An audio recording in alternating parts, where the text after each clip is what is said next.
Good evening friends, आप तमाम दोस्तों का आपके अपने यूट्यूब चैनल सक्सेस प्लेटफॉर्म 2591 पे स्वागत है। दोस्तों, इस वीडियो में हम पॉलिटी के चैप्टर नंबर 5 जो कि संघीय कार्यपालिका से संबंधित है, उस चैप्टर को यहाँ पे हम लोग कवर करेंगे। और अगर आप इस चैनल पे पहली बार जुड़े हैं तो चैनल को सब्सक्राइब करेंगे, वीडियो को लाइक करेंगे और इसे शेयर करेंगे। दोस्तों, एक बात और ज़रूर बोलेंगे कि कम से कम अंत तक आप इस क्लास को देखेंगे, सुनेंगे, ठीक है। यहाँ से आपके बहुत सारे प्रश्न यहाँ से क्लियर होने वाले हैं। तो चलिए पहले प्रश्न को देखते हैं संघीय कार्यपालिका चैप्टर नंबर 5 से। प्रश्न दोस्तों क्या कह रहा है कि भारत के राष्ट्रपति के पद के लिए कौन शपथ दिलाता है। देखिए, भारत के राष्ट्रपति पद के लिए जब शपथ ग्रहण किया जाता है तो यह जो है भारत के मुख्य न्यायाधीश होते हैं, सर्वोच्च न्यायालय के मुख्य न्यायाधीश, उनके द्वारा राष्ट्रपति को उनके पद की शपथ दिलाई जाती है।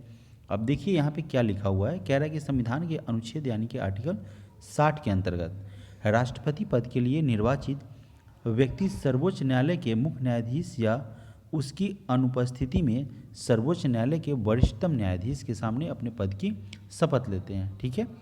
अगर हम राष्ट्रपति की बात करेंगे दोस्तों, तो आप जान रहे हैं 61 के द्वारा जो है इन पे महाभियोग लगता है, ठीक है। और अनुच्छेद 52 जो है राष्ट्रपति के पद की व्यवस्था करता है, ठीक है। अगला प्रश्न है प्रश्न संख्या 2। दूसरे नंबर प्रश्न में कह रहा है कि भारत का उपराष्ट्रपति बनने के लिए न्यूनतम आयु कितनी होनी चाहिए। न्यूनतम एज की बात कह रहा है भारत के उपराष्ट्रपति पद के लिए, तो न्यूनतम आयु जो है दोस्तों 35 वर्ष होनी चाहिए। ऑप्शन नंबर बी यहाँ से हमारा करेक्ट आंसर हो जाएगा, ठीक है। तीसरा प्रश्न है दोस्तों कि निम्नलिखित राष्ट्रपतियों ने, यहाँ पे जो राष्ट्रपति दिए हुए हैं उनके बारे में कह रहा है जिस क्रम में सेवा की उसमें निम्नलिखित में से कौन सा क्रम सही है, यानी कि उनके सीक्वेंस को यहाँ पे बताना है। देखिए ऑप्शन नंबर ए को देखिए जो कि यहाँ पे इसका एक्सप्लेनेशन कर रहा है, तो उसको जरूर देखेंगे। कह रहा है कि प्रश्न में दिए गए राष्ट्रपतियों का सही क्रम इस प्रकार है अकॉर्डिंग टू क्वेश्चन। नीलम संजीव रेड्डी जो है वह 1977 से लेके 1982 के दौरान क्या थे, राष्ट्रपति के पद पर कार्यरत थे। इनका जो टर्न था, कार्यकाल था 1977 से लेकर 1982 तक था। फिर ज्ञानी जैल सिंह की बात करेंगे तो यह 1982 से 1987 तक भारत के राष्ट्रपति के पद पर थे। तीसरा अगर यहाँ पे आर वेंकट रमन है, उनका कार्यकाल दोस्तों 1987 से लेकर 1992 तक था। और डॉक्टर शंकर दयाल शर्मा जिनका कार्यकाल 1992 से लेकर 1997 तक था, ठीक है। इस सीक्वेंस में ऑप्शन नंबर ए जो कि यहाँ पे दिया हुआ है, तो ये हमारा करेक्ट आंसर होगा। अगला प्रश्न है दोस्तों प्रश्न संख्या 4। भारत के राष्ट्रपति पद पर उन्नत किए जाने से पहले श्री प्रणब मुखर्जी किस विभाग पर पदासीन थे, यानी इससे पहले वो कौन सा विभाग संभाल रहे थे। तो दोस्तों वित्त मंत्री के पद पर वो इससे पहले राष्ट्रपति बनने से पूर्व जो है वह कार्यरत थे, पदासीन थे, ठीक है। भारत के राष्ट्रपति श्री प्रणब मुखर्जी 25 जुलाई 2012 को 13वें राष्ट्रपति के रूप में पदभार ग्रहण किए थे। राष्ट्रपति से पूर्व वे वित्त मंत्री के पद पर बने हुए थे।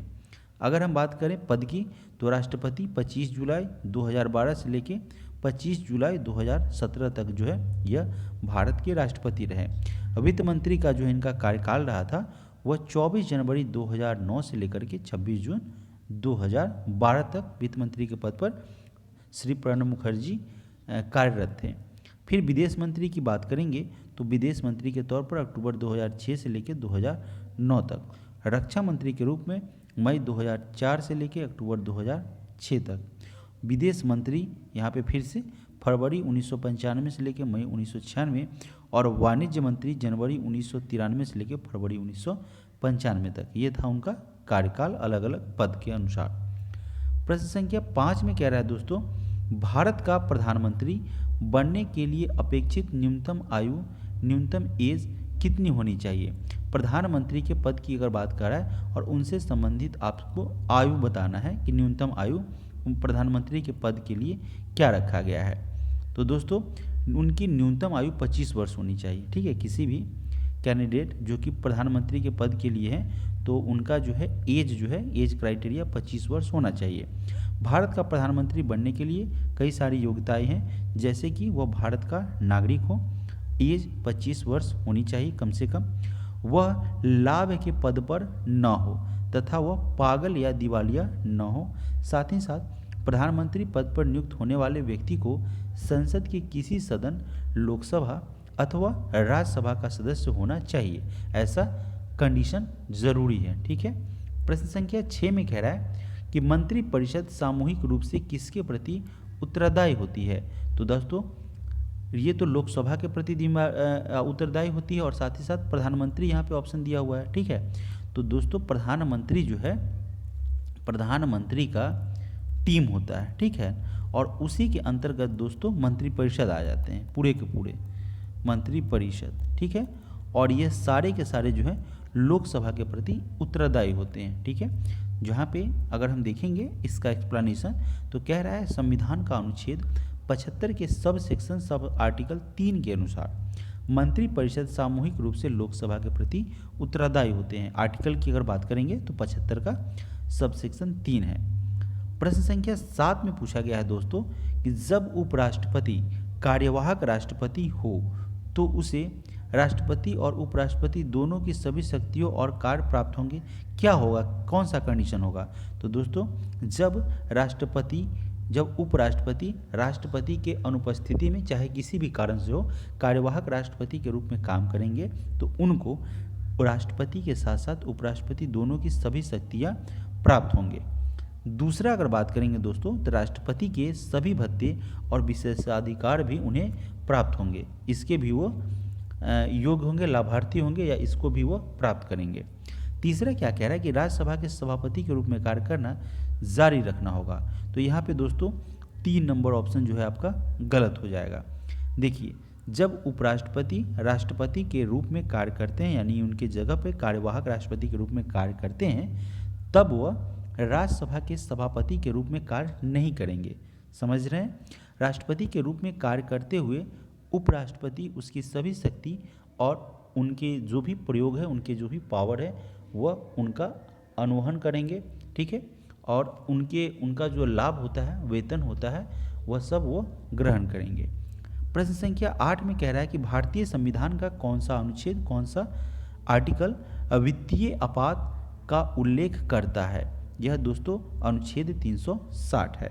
भारतीय संविधान का आर्टिकल 360 वित्तीय आपात के बारे में बताता है। फाइनेंशियल जो होता है आपात, वित्तीय आपात, उसके संबंध में आर्टिकल 360 जो है वह बताता है। वित्तीय आपातकाल की घोषणा को मंजूरी देने वाला प्रस्ताव संसद के किसी भी सदन के द्वारा सामान्य बहुमत से पारित किया जा सकता है। वित्तीय आपात की घोषणा को घोषित तिथि के 2 माह के भीतर संसद की स्वीकृति मिलना जो है दोस्तों अनिवार्य होता है। और साथ ही साथ देखेंगे तो वित्तीय आपात के दौरान जब यह होता है उसके दौरान राष्ट्रपति राज्य के कार्यकलाप तथा साथ ही साथ सेवा करने वाले व्यक्तियों के वेतन एवं भत्ते में कमी का निर्देश दे सकते हैं। जरूरी नहीं कि देंगे ही, ऐसा अगर उन्हें समझ में आएगा तो ऐसा वो कंडीशन कर सकते हैं। चूँकि वित्तीय व्यवस्था ही गड़बड़ा जाएगी, सही नहीं रहेगी, तो अपने हिसाब से राष्ट्रपति कुछ निर्देश दे सकते हैं उनके वेतन में कमी को लेकर के। प्रश्न संख्या 9 में कह रहा है कि राष्ट्रपति को किस अनुच्छेद के अंतर्गत यह अधिकार प्राप्त है कि वह वित्तीय आपातकाल लागू कर दे। अभी हमने पढ़ा है अनुच्छेद 360। भारत के संविधान के 3 प्रकार के आपातकाल का उल्लेख किया गया है। भारत की जो संविधान है कॉन्स्टिट्यूशन, उसमें 3 प्रकार के आपातकाल का उल्लेख है, जिक्र है। राष्ट्रपति को भारतीय संविधान के अनुच्छेद 360 के अंतर्गत वित्तीय आपात की घोषणा करने की शक्ति प्राप्त है। भारत में अभी तक वित्तीय आपात लागू नहीं हुआ है, जबकि अन्य लागू किए जा चुके हैं।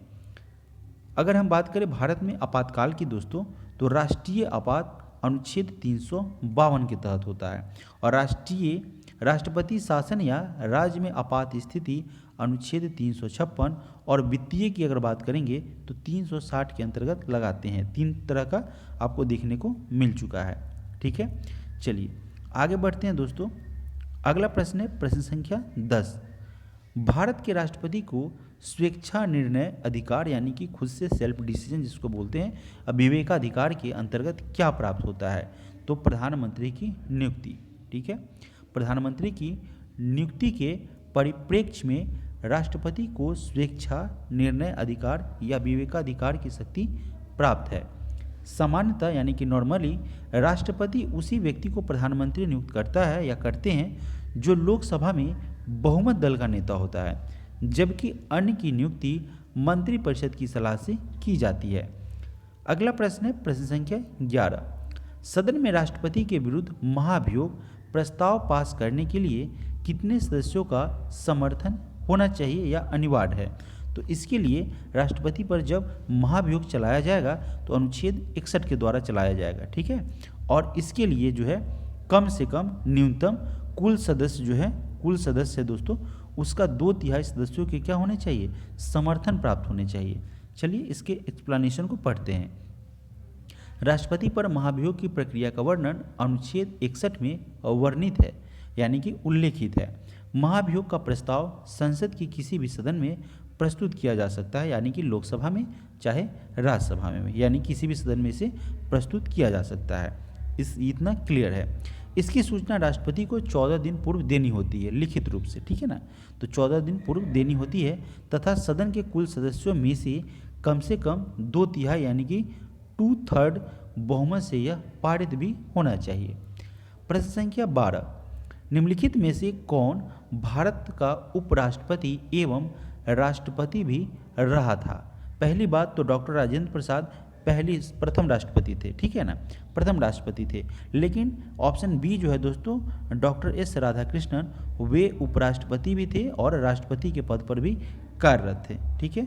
तो ऑप्शन नंबर यहाँ पे जो दिया हुआ है उसके अकॉर्डिंग ऑप्शन नंबर बी हमारा यहाँ से करेक्ट आंसर हो जाएगा, ठीक है। अगर हम बात करेंगे यहाँ पे जितने दिया हुआ है नीलम संजीव रेड्डी, ज्ञानी जैन सिंह, ये सभी जो है भारत के राष्ट्रपति के पद पर रहे हैं। लेकिन कंडीशन प्रश्न का यह था कि उपराष्ट्रपति भी और राष्ट्रपति भी इन दोनों पद पर किन्होंने कार्य किया है, ठीक है। तो वो है डॉक्टर एस राधाकृष्णन और इन्हीं के जो है जन्म दिवस के अवसर पर 5 सितंबर को शिक्षक दिवस के रूप में मनाया जाता है। अगला प्रश्न है प्रश्न संख्या 13। निम्नलिखित में से वह व्यक्ति कौन था जिसे भारत के राष्ट्रपति के रूप में निर्विरोध चुना गया था? ठीक है, वह एकमात्र थे डॉक्टर एन संजीव रेड्डी, यानी कि नीलम संजीवन रेड्डी। देखिए, नीलम संजीवन रेड्डी निर्विरोध या सर्वसम्मति से भारत के राष्ट्रपति चुने जाने वाले एकमात्र व्यक्ति हैं। इनका कार्यकाल 25 जुलाई 1977 से 25 जुलाई 1982 तक था। अगला प्रश्न है प्रश्न संख्या 14। भारत के राष्ट्रपति का नाम बताएं जो सबसे कम आयु के थे। सबसे कम उम्र के राष्ट्रपति डॉक्टर आर वेंकट रमन थे। ठीक है, इनका कार्यकाल जो है 25 जुलाई 1987 से लेकर 25 जुलाई 1992 तक था। अगला प्रश्न है प्रश्न संख्या 15। भारत के राष्ट्रपति पर महाभियोग चलाया जा सकता है। कहाँ चलाया जाएगा दोस्तों? तो संसद के द्वारा चलाया जाएगा। अगर यह महाभियोग की बात करेंगे तो अनुच्छेद 61 के द्वारा चलाया जाता है महाभियोग, और 14 दिन पूर्व राष्ट्रपति को लिखित सूचना देनी पड़ती है, और साथ ही साथ 2/3 सदन से 2/3 बहुमत से जो है कुल सदस्यों के 2/3 बहुमत से वह पारित भी होना चाहिए। साथ ही साथ दोस्तों यह जो है इसे किसी भी सदन, लोकसभा अथवा राज्यसभा दोनों जगह कहीं भी लाया जा सकता है। चलिए आगे बढ़ते हैं प्रश्न संख्या 16। अगर दोस्तों आपको एक्सप्लेनेशन बेहतर लग रहा है, कंटेंट अच्छा लग रहा है, तो आप इसे ज़रूर दोस्तों फुल वॉच करेंगे और साथ ही साथ इसे एक लाइक ज़रूर देंगे और अपने फ्रेंड्स ग्रुप में इसे शेयर करेंगे, ताकि जो भी अभ्यर्थी किसी भी कॉम्पिटिटिव किसी भी प्रतियोगी परीक्षा की तैयारी कर रहे हैं उन्हें इस क्लास से लाभ मिल पाए। प्रश्न संख्या 16 में कह रहा है कि राष्ट्रपति के द्वारा संसद के दोनों सदनों के लिए कुल कितने सदस्यों को नामित किया जा सकता है? कुल मिला के जो है 14 सदस्यों की जो है नामित की जाती है राष्ट्रपति के द्वारा। ठीक है, राष्ट्रपति संसद के दोनों सदनों के लिए कुल 14 सदस्यों को नामित कर सकते हैं, जिसमें लोकसभा एवं राज्यसभा से क्रमशः 2 सदस्य तथा, ठीक है ना, यहाँ पे लिख रहा है 2 सदस्य, ठीक है, एंग्लो इंडियन तथा 12 सदस्य शिक्षा, कला, विज्ञान तथा साहित्य के क्षेत्र से शामिल होंगे। यानी कि अलग अलग जो है अलग अलग विभाग के कुशल होंगे, परिपक्व होंगे, विशेषज्ञ होंगे। ठीक है, चलिए अगला प्रश्न है प्रश्न संख्या 17। किसने 2 पूर्ण अवधियों तक भारत के उपराष्ट्रपति का पद संभाला था? क्या कह रहा है दोस्तों कि 2 पूर्ण अवधियों तक के लिए भारत के उपराष्ट्रपति के पद पर रहे थे, तो वह थे डॉक्टर एस राधाकृष्णन। ठीक है, डॉक्टर एस राधाकृष्णन ने 2 पूर्ण अवधियों तक टर्म तक भारत के उपराष्ट्रपति के पद का संभाला था। इसके अलावा हामिद अंसारी ने भी 2 पूर्ण अवधियों तक उपराष्ट्रपति के पद पर बने हुए थे। डॉक्टर एस राधाकृष्णन की अगर बात करें तो उनका कार्यकाल दोस्तों 1952 से लेकर 1962 तक था। यानी कि अगर आप 62 में से 52 को घटाएंगे तो यहाँ पे आपका 10 रहेगा। ठीक है, तो 10 साल तक 2 अवधि के लिए, प्रत्येक 5-5 साल के लिए होता है, तो इन्होंने कार्य किया था। और यहीं हम मोहम्मद हामिद अंसारी की बात करेंगे तो 7 से लेके 17 तक रहे थे। अगला प्रश्न है प्रश्न संख्या 18। देश की सशस्त्र सेनाओं का सर्वोच्च कमांडर इन चीफ कौन है? तो यह है भारत के राष्ट्रपति। भारतीय संविधान के अनुच्छेद 53 सब सेक्शन 2 के अंतर्गत भारत का राष्ट्रपति तीनों सेनाओं, जो कि थल, जल, ठीक है, और वायु होता है, इन तीनों सेनाओं के प्रधान सेनापति होते हैं, प्रमुख होते हैं। अगला प्रश्न है प्रश्न संख्या 19। भारत के निम्नलिखित पदासीन उपराष्ट्रपतियों में से किसने राष्ट्रपति के पद के लिए चुनाव लड़ा और हार गए? प्रश्न ये कह रहा है दोस्तों कि भारत के इनमें से जो ऑप्शंस दिया हुआ उसमें से किसने, पदासीन उपराष्ट्रपति में से किसने राष्ट्रपति के पद के लिए चुनाव लड़ा और हार गए? तो यह थे दोस्तों भैरव सिंह शेखावत। उपराष्ट्रपति भैरव सिंह शेखावत 13वें राष्ट्रपति चुनाव 2007 में प्रतिभा देवी सिंह पाटिल से पराजित हुए थे। प्रश्न संख्या 20। भारत के राष्ट्रपति के द्वारा वित्त आयोग की नियुक्ति कितने वर्षों के बाद की जाती है? क्या कह रहा है दोस्तों? वित्त आयोग की नियुक्ति की बात कह रहा है, और यह किसके द्वारा? भारत के राष्ट्रपति के द्वारा। तो भारत के राष्ट्रपति के द्वारा जो है दोस्तों वित्त आयोग की नियुक्ति प्रत्येक 5 वर्ष की समाप्ति पर या उससे पहले होता है। ठीक है, अगला प्रश्न है प्रश्न संख्या 21। केंद्र सरकार किसकी सिफारिश के आधार पर भारत की समेकित निधि से राज्यों को सहायता अनुदान देती है? किससे देती है? वित्त आयोग। केंद्र सरकार वित्त आयोग की सिफारिश से, उनके जो है सुझाव से आधार पर भारत की जो समेकित निधि है वहाँ से राज्यों को सहायता अथवा अनुदान देते हैं। अगला प्रश्न है प्रश्न संख्या 22। दोस्तों आप वीडियो को कंटिन्यू जरूर देखेंगे, स्किप नहीं करेंगे, क्योंकि एक एक महत्वपूर्ण पॉइंट आपके लिए एग्जामिनेशन के लिहाज से महत्वपूर्ण साबित रहता है। और जब आप वो क्वेश्चन, आता हुआ क्वेश्चन छोड़ के आते हैं, मैं समझ सकता हूँ या आप समझ सकते हैं कि कितनी मुश्किल होती है कि हम आया हुआ क्वेश्चन भी मिस करके आते हैं। तो आप ध्यान से सुनेंगे, रिवीजन अगर करना है तो फिर दोबारा इस वीडियो को सुनेंगे। मैं आपको पूर्ण विश्वास दिलाता हूँ कि आपके सारे प्रश्न यहाँ से कवर हो जाएंगे। यानी कि इस चैप्टर की अगर बात करूँगा तो इस चैप्टर के कोई भी ऐसे प्रश्न नहीं रहेंगे जो आपको छूटेंगे। सारे प्रश्नों को इस कंटेंट में समावेशित किया गया है। अच्छा कंटेंट लगा है तो मैं आपके साथ इसके आधार पर इससे संबंधित मैं वीडियो बना रहा हूँ। ठीक है, जो बेहतर कंटेंट होता है वहीं आपके समक्ष लेके आया जाता है। तो वीडियो को अंत तक जरूर देखेंगे और अगर अच्छा लगता है तो एक लाइक और एक कमेंट ज़रूर करेंगे। देखिए प्रश्न क्या कह रहा है कि भारत में किस प्रकार की आपात स्थिति अभी तक केवल एक बार लागू की गई है? कौन सी आपात स्थिति दोस्तों? तो यह है आंतरिक आपात स्थिति, एक बार हुआ है। कब दोस्तों? प्रधानमंत्री इंदिरा गांधी के समय 25 जून 1975 से लेकर 21 मार्च 1977 तक, यानी कि 25 जून 1975 से लेकर के 21 मार्च 1977 तक। और प्रधानमंत्री की सलाह पर राष्ट्रपति फखरुद्दीन अली अहमद ने भारतीय संविधान के अनुच्छेद 352 क के तहत आपातकाल की घोषणा की थी। आंतरिक आपात अब तक एक बार लागू किया गया है। बढ़ते हैं अगले प्रश्न की तरफ। प्रश्न संख्या 23। किस वर्ष में भारत के राष्ट्रपति ने आंतरिक अव्यवस्था के कारण आपात स्थिति लागू की थी? तो अभी अभी हमने पिछले प्रश्न में कवर किया है इसको। वर्ष 1975 में भारतीय संविधान के 44वें संशोधन के अनुसार सशस्त्र विद्रोह अथवा बाह्य आक्रमण की स्थिति में राष्ट्रपति आपात उद्घोषणा उद्घोषणा की घोषणा करते हैं, यही कहने का मतलब है।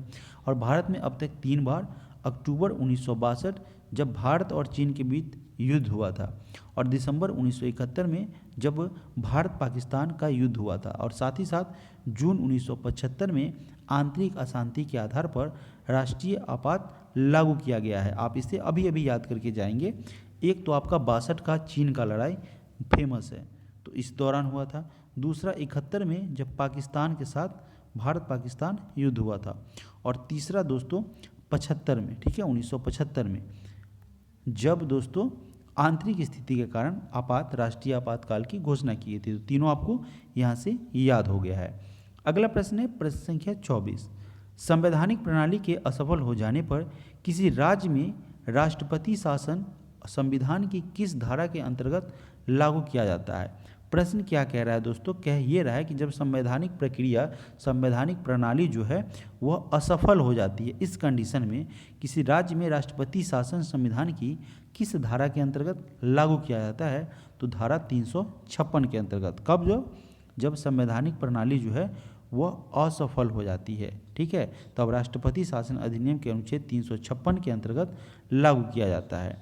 राष्ट्रपति शासन की स्थिति में राष्ट्रपति उस राज्य की सरकार की सभी शक्तियां या कोई कृत्य अपने हाथ में ले सकते हैं। प्रश्न संख्या 25। भारत के प्रधानमंत्रियों तथा निम्नलिखित में से कौन सा कालानुक्रम सही है? देखिए यहाँ में जितने भी राष्ट्रपति हैं उनका क्रम पूछ रहा है कार्यकाल के बारे में, तो कौन सा यहाँ पे सही है? अब डायरेक्टली हम आते हैं आंसर पे। यहाँ पे कह रहा है प्रधानमंत्री और दूसरा कार्यकाल। जवाहरलाल नेहरू की अगर बात करेंगे तो पहले प्रधानमंत्री 1947 से लेके 64 तक। इंदिरा गांधी की अगर बात करेंगे तो यहाँ पे दोस्तों 66 से लेके 1977 तक यह भारत की प्रधानमंत्री थी। फिर मोरारजी देसाई जो है 1977 से लेके 1979 तक थे। फिर चौधरी चरण सिंह हैं, वह दोस्तों 1979 से लेके 1980 तक थे। तो यह हमारा सही सीक्वेंस है। अगला प्रश्न है प्रश्न संख्या 26। वर्तमान में सभी जानते हैं नरेंद्र मोदी जो है भारत के प्रधानमंत्री है। भारत के प्रधानमंत्री का कार्यकाल कितना है? कितना है दोस्तों? जब तक उसे लोकसभा के बहुमत का समर्थन प्राप्त हो। क्या कह रहा है दोस्तों? भारत के जो प्रधानमंत्री होते हैं उनका कार्यकाल कितना है? तब तक जब तक उसे लोकसभा में बहुमत का समर्थन प्राप्त हो। अब यहाँ पे ऑप्शन ए को देखिए, लोकसभा के कार्यकाल के साथ ऐसा नहीं है, राष्ट्रपति के कार्यकाल के साथ जरूरी नहीं है 5 वर्ष। तो दोस्तों 5 वर्ष तो ये आपका सही है, 5 वर्ष तक प्रधानमंत्री रहते हैं, है ना। अब यहाँ पे पढ़िए क्या ट्विस्ट है कहानी में। तो भारतीय संविधान का अनुच्छेद 75(2) इसके तहत प्रधानमंत्री राष्ट्रपति के प्रसाद पर्यंत अपना पद धारण करेगा, परंतु व्यवहारिक रूप से वह तब तक अपने पद पर बना रह सकता है जब तक उसे लोकसभा का अविश्वास है। यानी कि दोस्तों वैसे तो उनका कार्यकाल जो है अगर आप नहीं समझेंगे तो जल्दी जल्दी में 5 वर्ष मारेंगे, 5 वर्ष सही भी है, लेकिन अगर दोस्तों बीच में ही जो है बीच में लोकसभा का विश्वास उनको नहीं मिला तब क्या हो जाएगा? तो वह दोस्तों उनकी सरकार गिर सकती है ना। सरकार गिरेगी तो क्या होंगे? प्रधानमंत्री बदल जाएंगे। और वैसे अगर पूछेगा कि प्रधानमंत्री कितने दिन के लिए, कितने प्रधानमंत्री का कार्यकाल कितना होता है, 5 वर्ष, 6 वर्ष, 3 वर्ष, उस दशा में आप 5 वर्ष मारेंगे। लेकिन यहाँ पे क्या कह रहा है कि जब तक उसे लोकसभा में बहुमत का समर्थन प्राप्त रहेगा तब तक वह प्रधानमंत्री रहेंगे, ठीक है। आगे बढ़ते हैं प्रश्न संख्या 27। मंत्रिमंडल सामूहिक रूप से उत्तरदायी होती है, सामूहिक रूप से लोकसभा के प्रति उत्तरदायी होते हैं, ठीक है। आर्टिकल 75 के सब सेक्शन 3 के तहत मंत्रिमंडल सामूहिक रूप से लोकसभा के प्रति उत्तरदायी होते हैं। मंत्रीगण किसी भी सदन के सदस्य हो सकते हैं। किसी बाहरी व्यक्ति को भी मंत्री नियुक्त किया जा सकता है बशर्ते कि 6 माह के भीतर संसद के किसी सदन का सदस्य होना पड़ेगा। अगला प्रश्न है प्रश्न संख्या 28। निम्नलिखित में से कौन सी नियुक्ति भारत के राष्ट्रपति के अधिकार में नहीं है? क्या चीज़ की नियुक्ति भारत के राष्ट्रपति के द्वारा नहीं किया जा सकता है? अब देखिए, एक में ऑप्शन नंबर ए में है कि भारत का मुख्य न्यायाधीश, भारत के जो मुख्य न्यायाधीश है उनकी नियुक्ति, अध्यक्ष वित्त आयोग, लोकसभा का अध्यक्ष और थल सेना अध्यक्ष। यहाँ पे इसकी बात कह रहा है। अब देखिए आंसर में क्या कह रहा है।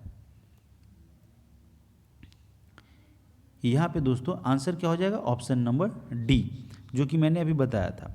संविधान के अनुच्छेद 39 के अंतर्गत लोकसभा अध्यक्ष की नियुक्ति लोकसभा के सदस्यों के द्वारा बहुमत से की जाती है और लोकसभा अध्यक्ष की नियुक्ति जो है राष्ट्रपति के अधिकार क्षेत्र से परे हैं, जो कि यहाँ पे ऑप्शन नंबर डी में दे रखा था। ठीक है।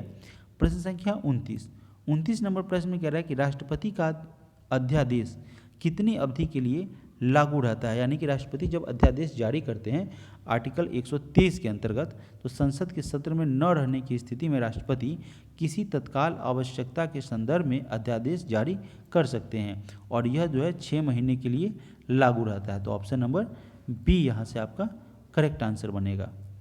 अगला प्रश्न है प्रश्न संख्या 30।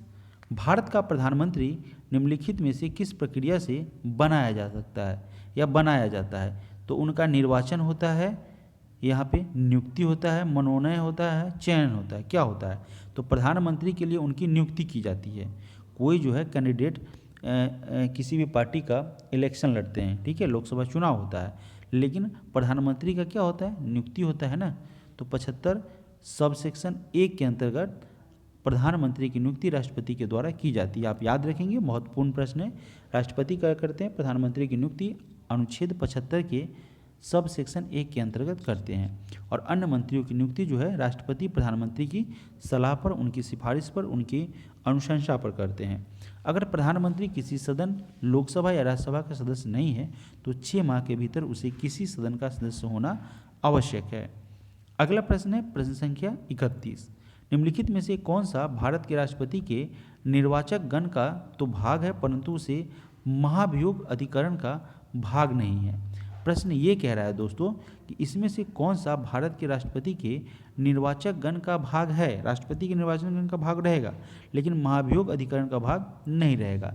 तो राज्य की जो विधानसभाएं हैं वह, ठीक है, अनुच्छेद 54 उसके अनुसार राष्ट्रपति के निर्वाचक मंडल में लोकसभा, राज्यसभा तथा राज्यों की विधानसभाओं के निर्वाचित सदस्य होते हैं, परंतु राज्यों की विधानसभाओं के सदस्य राष्ट्रपति के महाभियोग प्रक्रिया में भाग नहीं लेते हैं।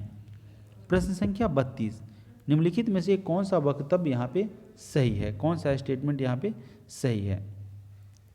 यहाँ पे दोस्तों ऑप्शन नंबर सी को देखिए, क्या कह रहा है कि अपने मंत्रिमंडल के मंत्री के रूप में काम करने के लिए व्यक्तियों का चयन करने में पूर्णतः स्वविवेक का प्रयोग करता है। ठीक है, एकदम सही बात है।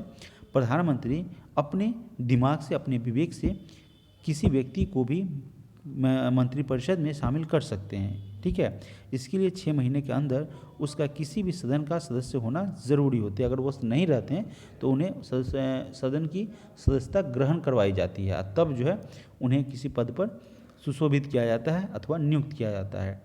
अगला प्रश्न है प्रश्न संख्या 33। यदि भारत के प्रधानमंत्री संसद के उच्च सदन के सदस्य हैं, किसके, संसद के उच्च सदन के सदस्य हैं, तो वे क्या होंगे, अविश्वास प्रस्ताव की स्थिति में अपने पक्ष में वोट नहीं दे सकेंगे। ऑप्शन नंबर ए हमारा यहाँ से करेक्ट आंसर हो जाएगा। भारत में राष्ट्रपति के चुनाव में राज्य की विधानसभा के प्रत्येक निर्वाचक सदस्य के वोटों की संख्या उस राज्य की जनसंख्या को विधानसभा के कुल निर्वाचित सदस्य संख्या के द्वारा विभाजित कर प्राप्त भागफल के 1000 गुणकों के बराबर होती है। प्रश्न को एक बार फिर से समझेंगे, लंबा प्रश्न है। क्या ये रहा है दोस्तों कि भारत के राष्ट्रपति के चुनाव में राज्य की जो विधानसभा है इसके प्रत्येक निर्वाचित सदस्य के वोटों की संख्या उस राज्य की जनसंख्या को विधानसभा के कुल निर्वाचित सदस्य संख्या के द्वारा विभाजित कर प्राप्त भागफल के 1000 के गुणकों के बराबर होती है। वर्तमान स्थिति के हिसाब से अगर बात करेंगे, वर्तमान स्थिति 1997 ईस्वी में अगर बात करें तो उसमें जनसंख्या से तात्पर्य किसी वर्ष की जनगणना के द्वारा यह अभिनिश्चित जनसंख्या से है। बहुत ही लंबा प्रश्न था। अब देखिए दोस्तों, भारत में प्रति 10 वर्ष में जनगणना होती है, ठीक है, प्रत्येक 10 साल में, और 42वें संविधान संशोधन के द्वारा यह निश्चित अथवा सुनिश्चित किया गया कि सन 2001 तक सदनों की सीटों की संख्या 1971 की जनगणना के आधार पर होगी। ठीक है, यही प्रश्न था। प्रश्न संख्या 35 में कह रहा है सूची 1 को सूची 2 से सुमेलित करना है। क्या है सूची 1 में और सूची 2 में? देखिए, एक तरफ कृतिकारी है और दूसरे तरफ जो है कह रहा है शपथ या प्रतिज्ञा। ठीक है, भारत के राष्ट्रपति हैं, तो भारत के जो राष्ट्रपति हैं दोस्तों उनके बारे में यह प्रश्न पूछ रहा है। तो भारत के राष्ट्रपति की अगर बात करेंगे तो भारत के संविधान के प्रति श्रद्धा एवं निष्ठा। क्या प्रतिज्ञा लेते हैं? भारत के संविधान के प्रति सच्ची निष्ठा और श्रद्धा रखूंगा। दूसरा है दोस्तों, यहाँ पे सर्वोच्च न्यायालय के जज वो क्या करते हैं? संविधान और विधि की मर्यादा बनाए रखने की प्रतिज्ञा लेते हैं। तीसरी की अगर बात करेंगे संसद सदस्य की, तो वह दोस्तों कर्तव्य को निष्ठापूर्वक निर्वहन की शपथ लेते हैं। कौन? संसद सदस्य। और संघ के जो मंत्री होते हैं दोस्तों, वह सूचना की गोपनीयता की शपथ लेते हैं। अगला प्रश्न है प्रश्न संख्या 36 नंबर प्रश्न में दोस्तों यहाँ पे दिया हुआ है सूची 1 और फिर सूची 2। सूची 1 में कह रहा है कि संविधान का अनुच्छेद, और दूसरा है उसके अंतर्गत अंतर वस्तु। अब क्या है दोस्तों, इसके बारे में जानते हैं। अनुच्छेद 54 क्या है? भारत के राष्ट्रपति का निर्वाचन करता है और भारत के राष्ट्रपति के पद की व्यवस्था अनुच्छेद 52 के तहत की जाती है। अनुच्छेद 75 जो है दोस्तों, अनुच्छेद 75 यह जो है दोस्तों प्रधानमंत्री और मंत्रिपरिषद की नियुक्ति करते हैं, यानी अनुच्छेद 75 के द्वारा जो है प्रधानमंत्री और मंत्रिपरिषद की नियुक्ति की जाती है। अनुच्छेद 155 के द्वारा राज्य के राज्यपाल की नियुक्ति होती है। ठीक है, राज्य के जो भी राज्यपाल होते हैं उनकी नियुक्ति आर्टिकल 155 के आधार पर या 55 के द्वारा किया जाता है। और अनुच्छेद 164 जो है दोस्तों, उसकी अगर बात करेंगे तो यह राज्य के मुख्यमंत्री और मंत्रिपरिषद से संबंधित होती है। ठीक है, अगला प्रश्न है दोस्तों प्रश्न संख्या 37। उससे पहले यहाँ पे देख लेते हैं कि भारतीय संविधान का अनुच्छेद 54 के अंतर्गत भारत के राष्ट्रपति का निर्वाचन होता है और अनुच्छेद 75 के अंतर्गत प्रधानमंत्री और मंत्रिपरिषद की नियुक्ति की जाती है। अनुच्छेद 155 के अंतर्गत राज्य के राज्यपाल की नियुक्ति की जाती है तथा अनुच्छेद 164 के अंतर्गत मुख्यमंत्री और मंत्रिपरिषद की नियुक्ति का उल्लेख है। प्रश्न संख्या 37 में है कि भारतीय संविधान के निम्नलिखित में से किस एक संशोधन के द्वारा राष्ट्रपति को कोई भी मामला मंत्रिपरिषद के द्वारा पुनर्विचार किए जाने के लिए वापस भेजने का अधिकार दिया गया है? देखिए 1978 में जब 44वां संविधान संशोधन हुआ था, उसके द्वारा संविधान में आर्टिकल 74 सबसेक्शन 1 के अनुच्छेद उसको जोड़ा गया था। अगला प्रश्न है प्रश्न संख्या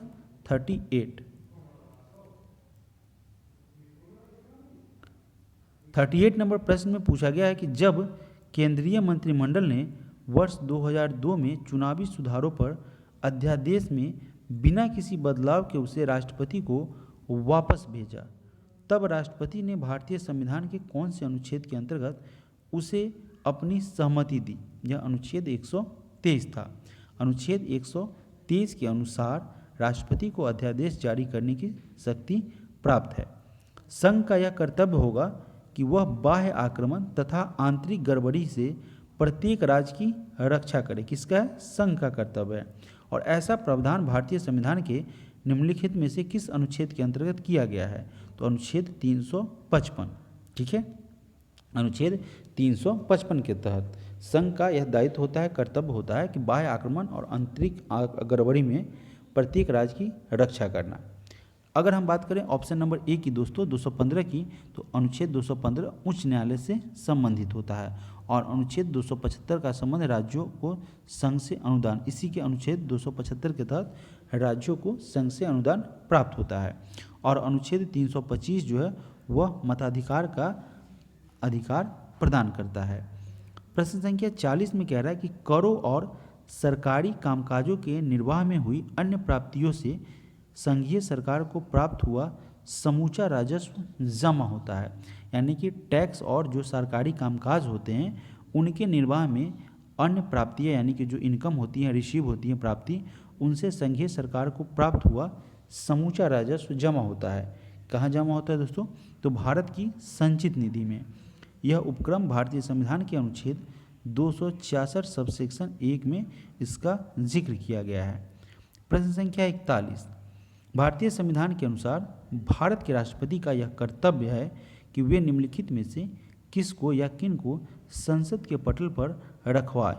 किसका जो राष्ट्रपति का यह दायित्व है जो है वह दोस्तों संघ वित्त आयोग की सिफारिशों को जो है संसद के पटल पर रखवाए। साथ ही साथ दोस्तों नियंत्रक महालेखा परीक्षक के प्रतिवेदन को, और साथ ही साथ राष्ट्रीय अनुसूचित जाति आयोग के प्रतिवेदन को है वह संसद के पटल पर रखवाए यह राष्ट्रपति का दायित्व होता है।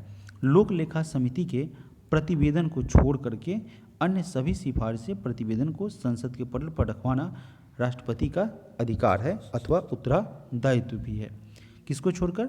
लोक लेखा समिति के प्रतिवेदन को छोड़कर। प्रश्न संख्या 42, निम्नलिखित कथनों पर विचार कीजिए। क्या कह रहा है दोस्तों?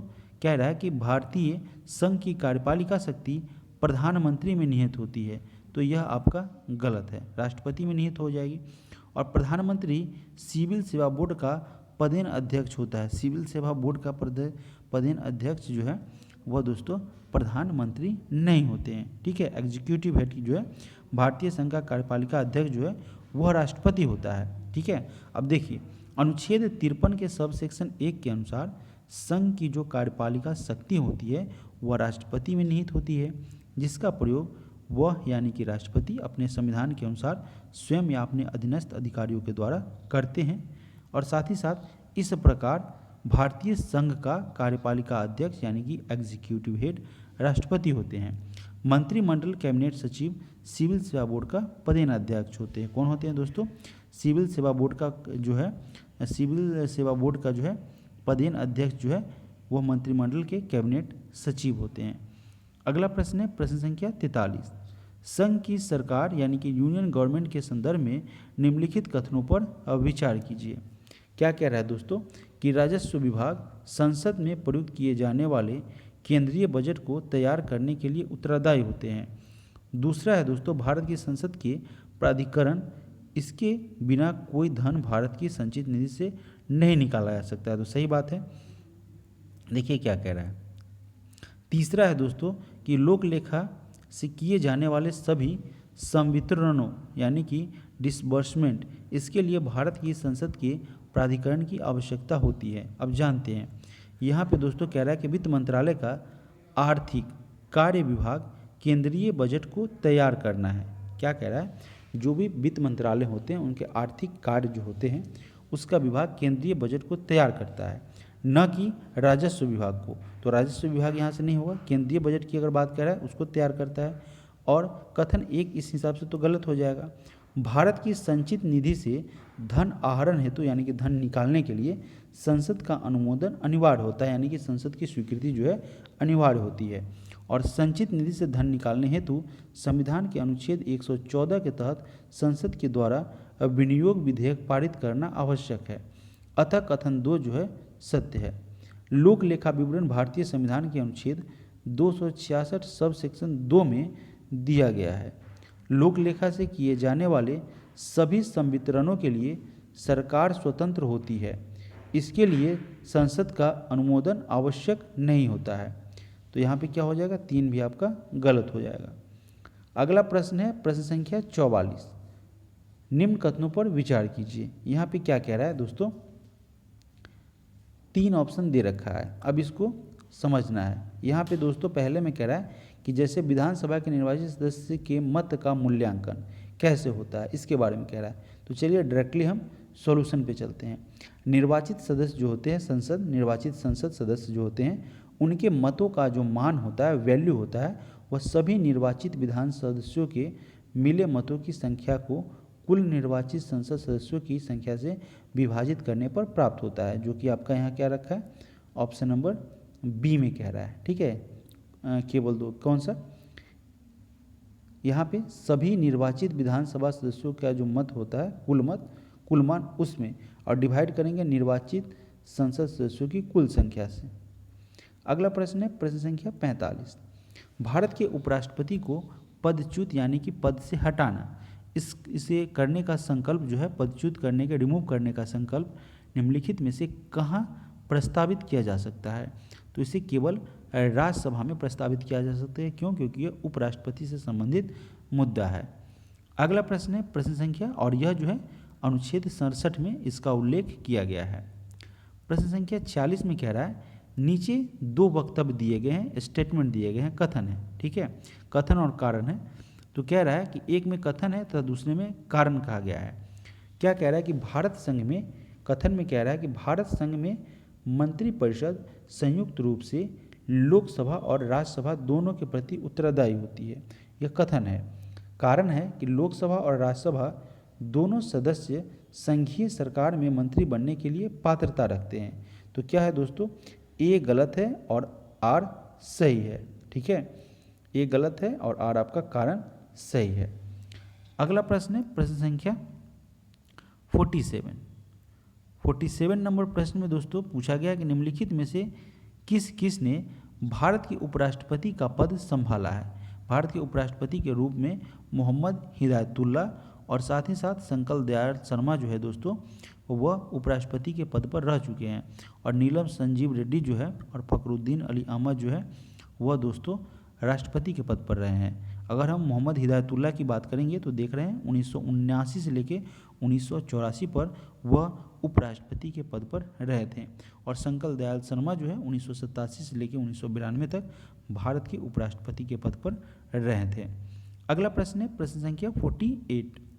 संघ सरकार के संदर्भ में निम्नलिखित कथनों पर विचार कीजिए। क्या कह रहा है दोस्तों कि कैबिनेट सचिव की सलाह पर प्रधानमंत्री के द्वारा भारत सरकार के मंत्रालयों या विभागों का सृजन किया जाता है। किसके द्वारा? कैबिनेट सचिव की सलाह पर प्रधानमंत्री के द्वारा।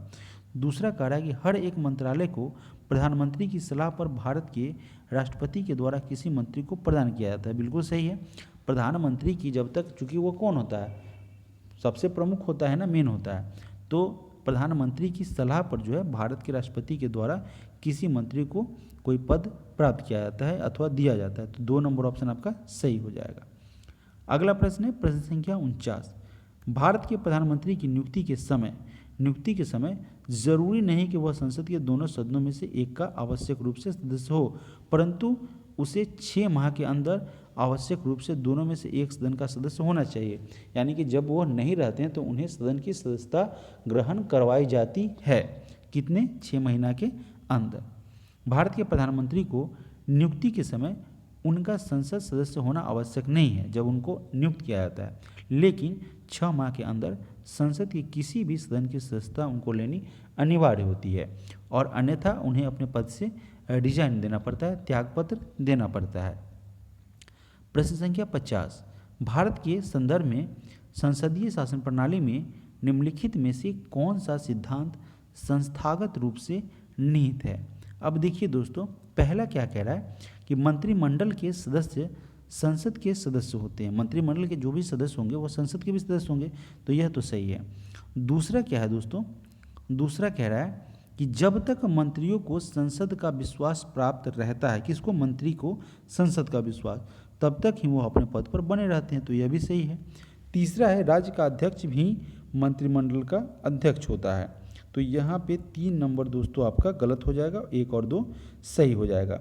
संसदीय शासन प्रणाली जो होती है व्यवस्था, उसमें मंत्रिमंडल के सदस्य संसद के सदस्य होते हैं।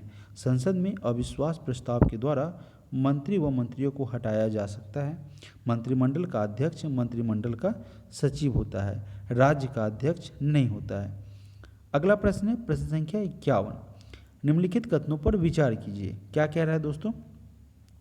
कह रहा है कि केंद्र में मंत्रिपरिषद संसद के प्रति सामूहिक रूप से उत्तरदायी होगी, तो मंत्रिपरिषद जो भी होगा संसद के प्रति तो उत्तरदायी होंगी, तो पहला तो सही है। दूसरा कह रहा है कि संघीय मंत्री भारत के राष्ट्रपति के प्रसाद पर्यंत पद धारण करेंगे, तो संघीय मंत्री करेंगे, तो यहाँ से तो ये नहीं होगा। अवित्तीय निर्माण हेतु प्रस्ताव के बारे में प्रधानमंत्री राष्ट्रपति को सूचित करेगा, तो यह तो आपका सही है, यानी कि 1 और 3 आपका सही होना चाहिए। देखिए कौन सा आपका आंसर है। ऑप्शन नंबर बी दे रहा है। अब देखिए बी में क्या है दोस्तों, बी में अगर हम बात करेंगे तो बी में है 2 और 3, ठीक है। अब देखिए 2 में, बी में कह रहा है कि मंत्रिपरिषद लोकसभा के प्रति सामूहिक रूप से उत्तरदायी होगी, ठीक है, तो ये तो आपका सही है। विधि निर्माण हेतु प्रस्ताव के बारे में प्रधानमंत्री राष्ट्रपति को सूचित करेगा। कोई भी संघीय मंत्री निजी रूप से राष्ट्रपति के प्रसाद पर्यंत पद धारण करता है, तो यहाँ से आपका यह आपका सही हो जाएगा। प्रश्न संख्या 52 नंबर प्रश्न में कह रहा है कि निम्नलिखित कथनों पर विचार कीजिए। क्या कह रहा है? यहाँ पे कह रहा है कि राष्ट्रपति भारत सरकार का कार्य अधिक सुविधापूर्वक किए जाने के लिए और मंत्रियों में उक्त कार्य के आवंटन के लिए नियम बनाएगी, ठीक है, नियम बनाएगी, तो यह तो आपका सही है। और दूसरा कह रहा है कि भारत सरकार की समस्त कार्यपालक कार्यवाहियाँ प्रधानमंत्री के नाम से की हुई कही जाएगी। नहीं, जितने भी रहती है वो राष्ट्रपति के नाम से की जाती है।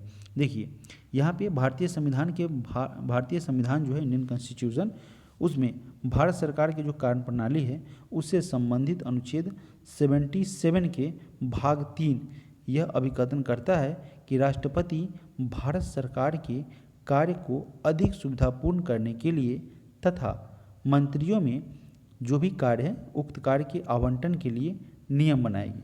और दूसरा दोस्तों कि भारतीय संविधान व्याख्या करता है कि भारत सरकार के सभी प्रवर्तक कार्यवाही राष्ट्रपति के नाम से हुई कही जाएगी, प्रधानमंत्री के नाम से नहीं कही जाएगी। ठीक है, चलिए अगला प्रश्न है प्रश्न संख्या 53।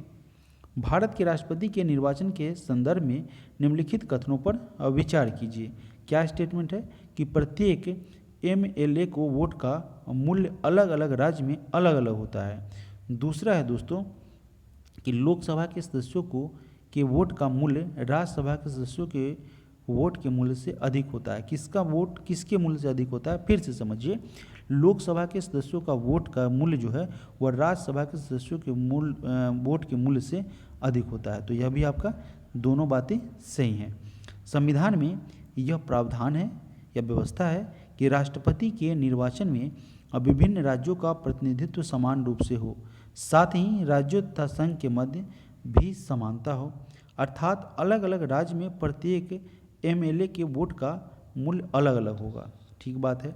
और संसद के प्रत्येक सदस्य का वोट का मूल्य समान होता है तथा लोकसभा के सदस्यों की संख्या राज्यसभा के सदस्यों की संख्या से अधिक होती है, जिसके कारण लोकसभा के सदस्यों के वोट का मूल्य राज्यसभा के सदस्यों के वोट के मूल्य से अधिक होता है। प्रश्न संख्या 54। यदि भारत का राष्ट्रपति संविधान के अनुच्छेद 356 के अधीन यथा उपबंधित अपनी शक्तियां को का किसी विशेष राज्य के संबंध में प्रयोग करता है। प्रश्न को समझेंगे।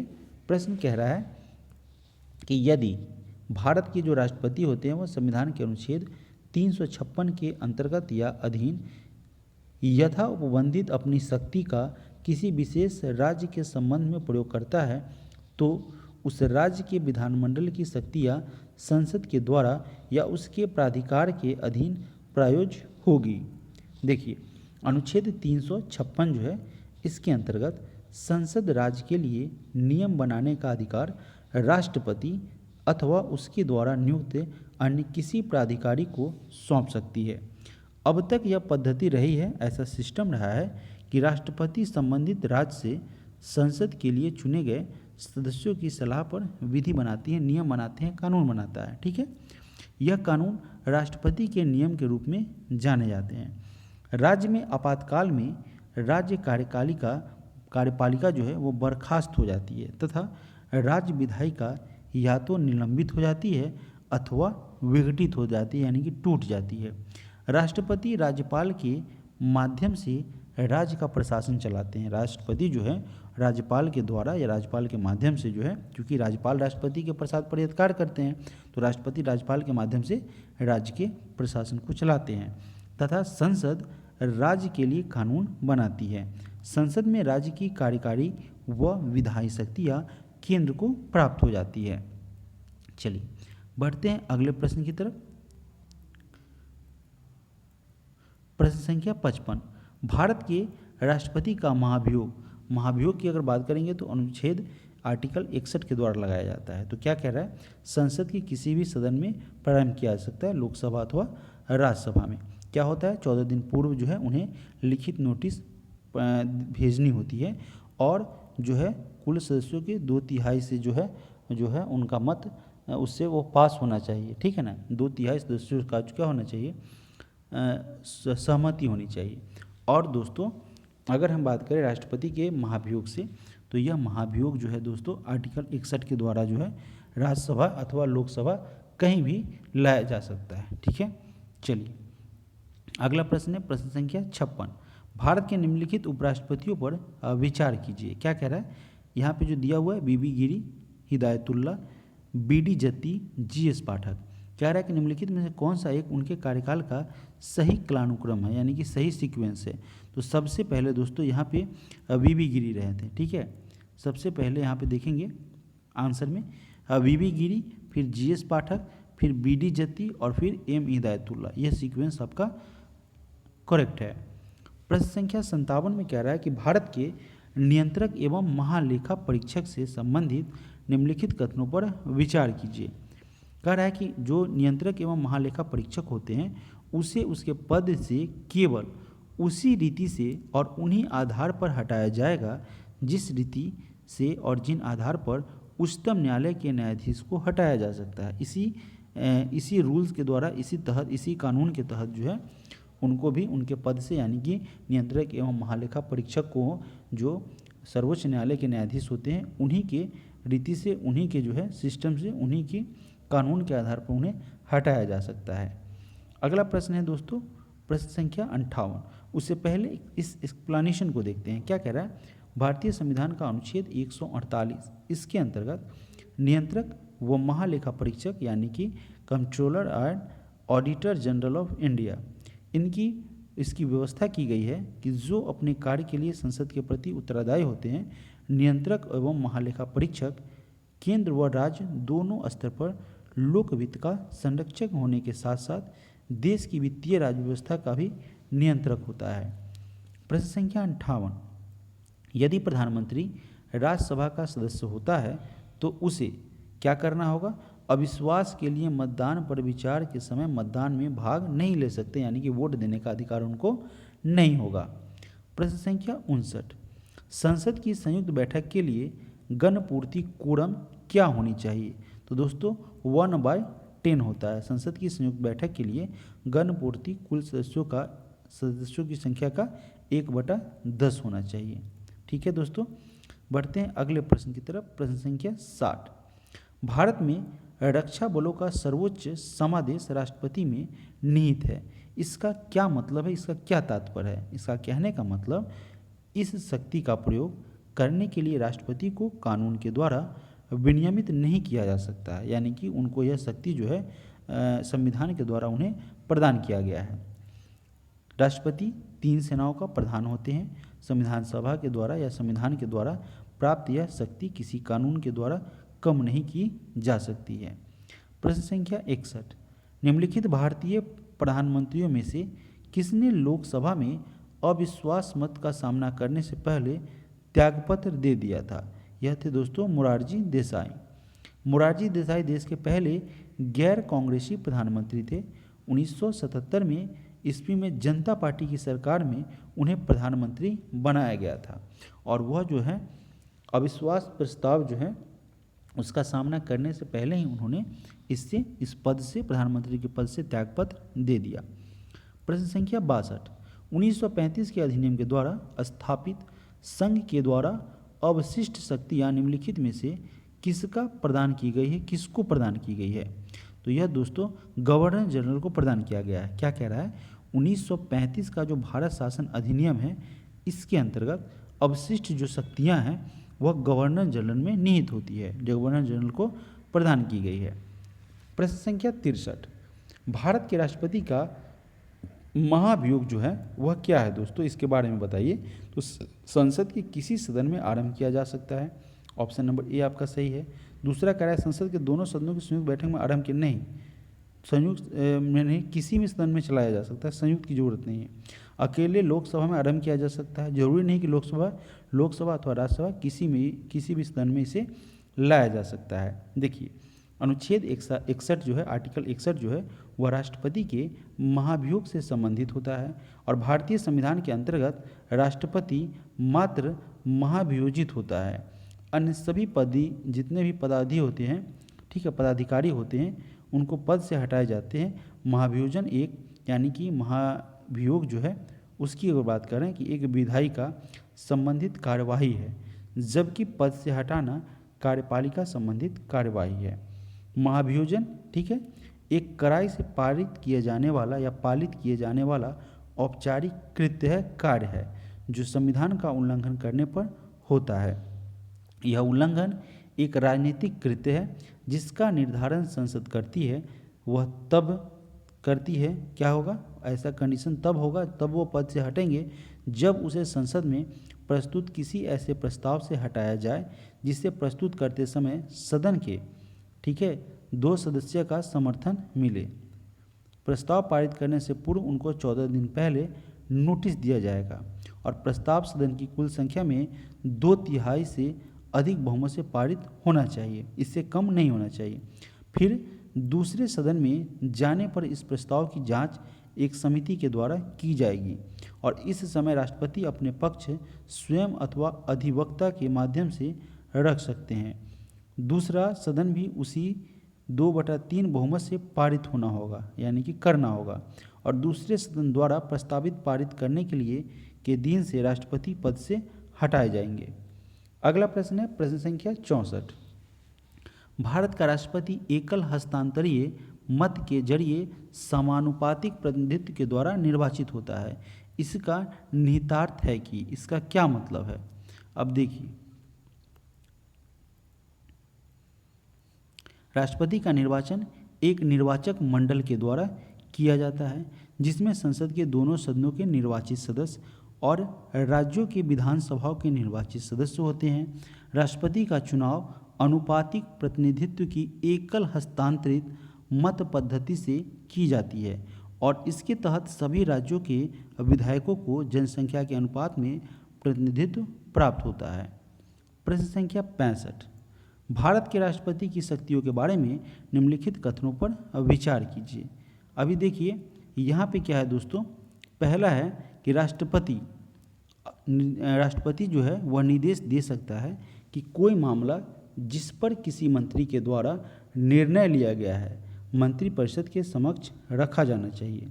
दूसरा, राष्ट्रपति विधान के लिए प्रस्तावों से संबंधित सभी सूचना मांग सकते हैं।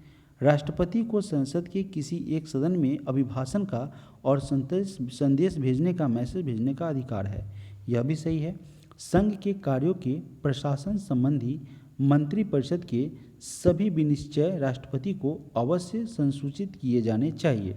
तो यहाँ पे दोस्तों सभी के सभी आपका करेक्ट आंसर हो जाएगा। प्रश्न संख्या 66। जब आपात की उद्घोषणा संक्रिय में है तब लोकसभा की अवधि कितनी अवधि तक के लिए बढ़ाई जा सकती है। दोस्तों एक बार में 1 वर्ष के लिए बढ़ाई जाती है। लोकसभा का सामान्य कार्यकाल 5 वर्षों का होता है, किंतु इसे राष्ट्रपति के द्वारा पहले भी विघटित किया जा सकता है। संविधान के अनुच्छेद 352 के अंतर्गत आपातकाल के प्रावधान के प्रभावी होने की अवधि के दौरान स्वयं संसद के द्वारा पारित अधिनियम के द्वारा सामान्य कार्यकाल को बढ़ाया जा सकता है।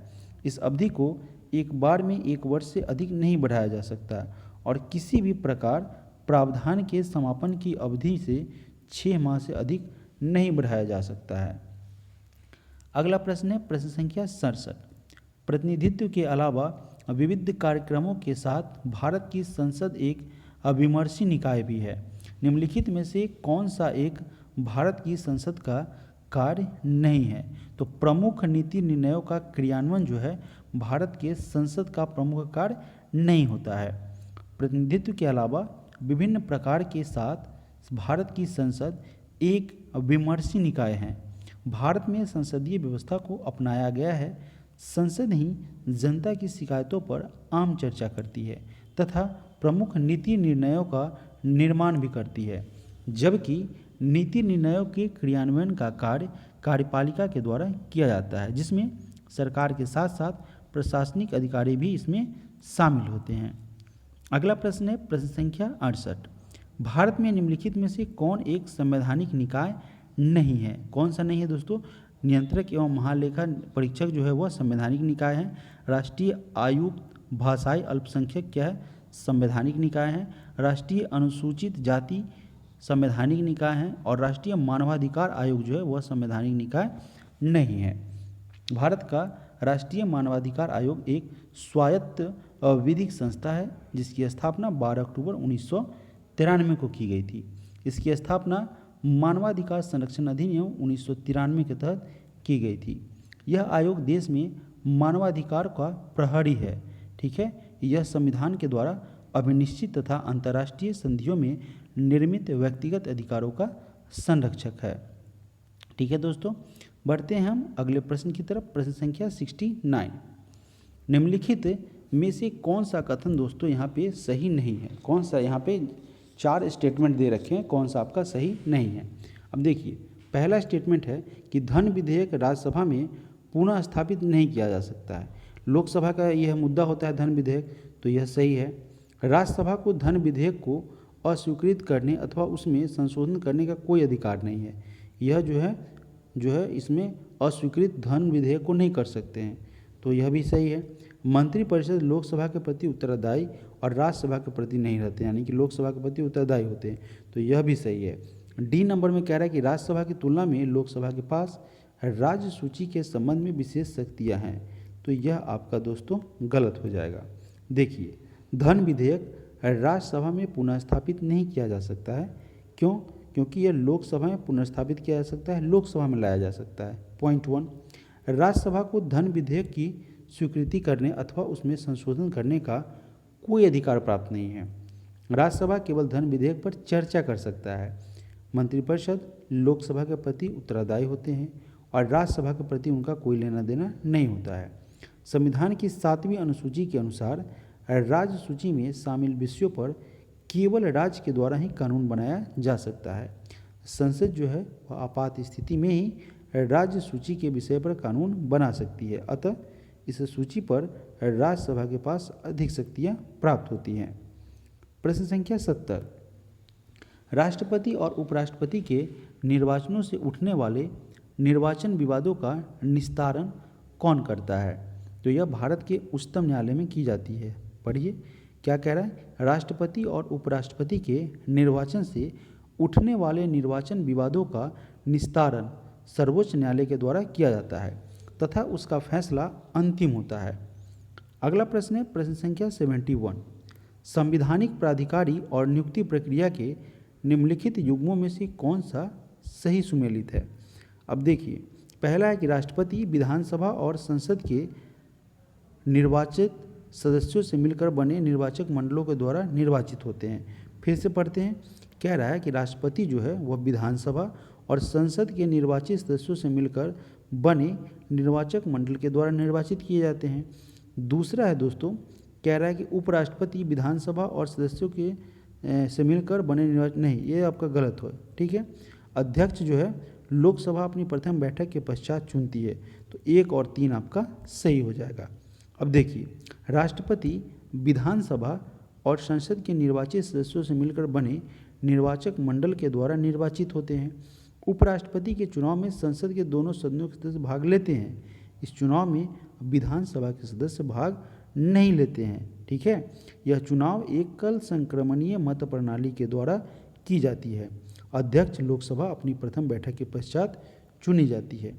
चलिए आगे बढ़ते हैं। प्रश्न संख्या 72, 72 नंबर प्रश्न में है कि संसद में किसी स्थगन प्रस्ताव की विषय वस्तु क्या होगी? संविधान के अनुरूप अपने कर्तव्यों के पालन में भारत सरकार की विफलता को शामिल कर सकती है। अब इस बात को अच्छे से समझते हैं। कह ये रहा है दोस्तों कि संसद में स्थगन जो प्रस्ताव होता है किसी अविलंबनीय लोक महत्व के मुद्दे पर चर्चा हेतु सदन की कार्यवाही स्थगित करने के उद्देश्य से लाया जाता है। इस प्रस्ताव को लोकसभा और राज्यसभा दोनों में लाया जा सकता है। इस हेतु 50 सदस्यों का समर्थन आवश्यक होता है। स्थगन प्रस्ताव संघ के सरकार के आचरण से सीधे संबंधित मुद्दे पर प्रत्यक्षतः या अप्रत्यक्षतः आधारित होना चाहिए। इसके माध्यम से विशेषाधिकार के मुद्दे को नहीं उठाया जा सकता है। संविधान के अनुरूप अपने कर्तव्यों के पालन में भारत सरकार की विफलता को इसमें जरूर शामिल होना चाहिए। बढ़ते हैं अगले प्रश्न की तरफ। प्रश्न संख्या 73 नंबर प्रश्न में है दोस्तों